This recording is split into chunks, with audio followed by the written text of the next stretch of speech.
Belaino wanama shisake sinianugia khoroksani thisasaroro ongjak mangkathai kalaijak mankha patimong srangsal sarigo bisalgor bypass lahani lockdown hati amchayo amchani lukurok lama kinaro kalaijak nugui koktama roharka bisalgor horbothanai bedekni brindiarokno yagulo horbothanai bedekni brindiarok patima thayo phaisok paike aborokno khosawi bisalgor bokhaksini shak hamnogo tlangai thaka tei shak naine rok shak cheri naimno yagulo thikya hanai sawai reka tei khaksu bokhak patimani koktama mane shak hamnogo thangai sogoika Bishalgarh থানানি OC inspector Tapas Das নো খবই নাইমা থাংপদল পাতিমানো তুই Bishalgarh থানানি police কাশা মামলা ইয়াগো নাওই চাইতমঙ্গ অংখরকা তাবসু জরা কক্তমারগৈ থৈনেনি সিনিমুং তাবুকব মানিয়া খ লকডাউন বাজারের পাশে একটা লোক অচেতন অবস্থায় আসলো ফায়ার সার্ভিস তারা আনছে হসপিটালের মধ্যে এবং হসপিটাল ডাক্তার তারা মৃত বলে ঘোষণা দিচ্ছে লোকটার বয়স অনুমানিক 40-45 হইব মাথার মধ্যে একটু ব্যথা হয়েছে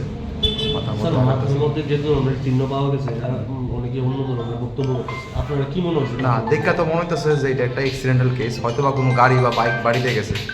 এখনো পর্যন্ত কি কোনো পরিচয় পাওয়া গেছে? না, এখন পর্যন্ত পরিচয় পাওয়া গেছে না। যদি আপনারা কি ওই ব্যক্তি সম্বন্ধে কোনো খবর টবর জানেন তাহলে বিশালগড় হসপিটালে যোগাযোগ করেন। স্যার স্পটে মারা গেছে নাকি হাসপাতালে আনার পর মারা গেছে? এটা আন্ডার ইনভেস্টিগেশন, ফায়ার সার্ভিস আনছে, ফায়ার সার্ভিস আনার পর এখানে ডাক্তারের মৃত বলে ঘোষণা হচ্ছে। অ্যাকচুয়ালি আজকে বিকালবেলা ফায়ার সার্ভিস থেকে একজন নিয়ে এসেছিল RTI patient, road traffic accident patient. তো ওনাকে আমরা ব্রডেড হিসেবে রিসিভ করেছি। মাথার আঘাত আছে, বুকে কিছু আঘাত আছে। আমরা ইমিডিয়েটলি আমাদের পিএস ইনচার্জকে আমি করলাম, তারা আসলো, দেখলো। কি মনে হয়েছে দেখে? এরকম মনে হয় অনেকগুলি মাল্টিপল ইঞ্জুরিস আছে, এর মধ্যে মাথায় একটা আছে, বুকে একটু ইয়ে আছে। কোনো পরিচয় পাওয়া গেছে? পরিচয় পাওয়া গেছে লোকটার? না, এখন পর্যন্ত কোনো পরিচয় পাওয়া যায়নি। কীরকম বয়স হবে? আনুমানিক 40-45 বছর। পুলিশ এসছে?